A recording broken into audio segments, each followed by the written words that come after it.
Can a vapor cloud explosion destroy a chemical plant? Imagine a huge cloud of flammable vapor building up inside a chemical plant, waiting for just the right spark to ignite. That's what a vapor cloud explosion is all about. These explosions happen when a large amount of flammable vapor, often from leaks or ruptures, mixes with air and forms an explosive cloud. When this cloud finds an ignition source, it can cause a powerful blast. The blast produces high overpressure and intense heat, which can destroy buildings, damage equipment, and harm workers. Vapor clouds often come from chemicals like cyclohexane, butadiene, or isobutylene. These are common in chemical plants because they are volatile and easily turn into vapor.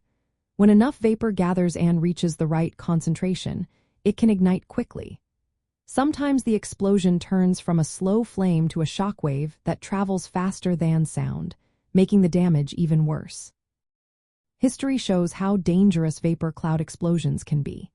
In 1974, the Flixborough plant in England experienced a rupture that released about 40 tons of cyclohexane vapor. The vapor ignited and destroyed the entire plant, killing many workers.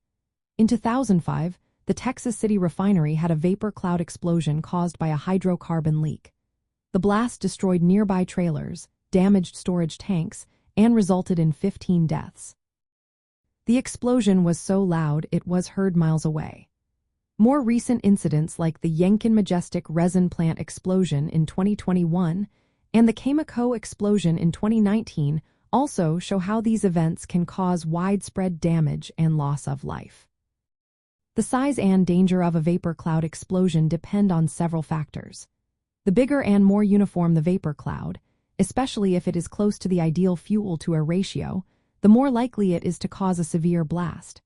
If the plant has structures that trap or partially contain the vapor, the explosion can be even more destructive.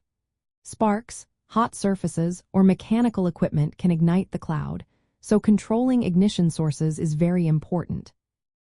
The layout of the plant also matters.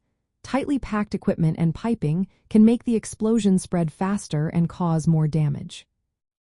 When a vapor cloud ignites, the resulting blast can destroy buildings, rupture tanks, and scatter debris. It can also start secondary fires. The force of the explosion can cause injuries or fatalities from flying debris, thermal burns, and blast overpressure. Damage can reach hundreds of meters from the explosion site, making it a major hazard in chemical plants. Preventing vapor cloud explosions involves several safety measures. These include detecting leaks early, controlling ignition sources, and designing plants to reduce confinement and blast effects.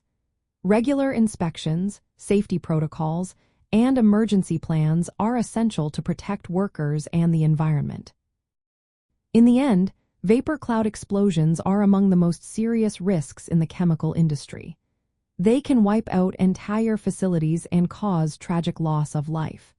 That's why safety measures and strict regulations are so important to prevent these disasters from happening.